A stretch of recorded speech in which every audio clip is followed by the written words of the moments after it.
it's me, Juan. Someone asked me, how do birds fly? Well, I could tell you this story about birds. What I find to be more interesting is how did the fictional character Birdman learn how to fly? Well, as a child, Birdman was picked on by the other kids. And he thought if he could just have a pair of wings and he could fly, he could teach those kids a lesson. Well, when he turned 16, his dad threw him a super sweet 16 party in which he got these cool pair of wings. So now he could fly, and he taught those kids a lesson.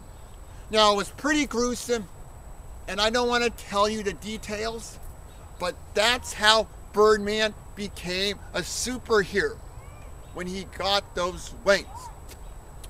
Now, how do birds fly? Well, that story is pretty boring. It started with evolution, where they were all once lizards, and they eventually adapted to their settings.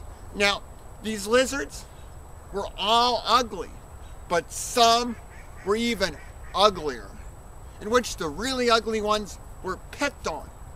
And they thought if they could just learn how to fly, well, they would jump into the ocean, and they'd keep jumping thinking they could fly, but it never worked. Until over time, they were able to adapt. And soon they could fly like giant eagles. And it was so cool, because when you're like an eagle, you could just take all those helpless people that picked on you, and you could just maul them to death. And that's what happened. And this story, well, it's boring, and I don't want to talk about it anymore, because it's boring.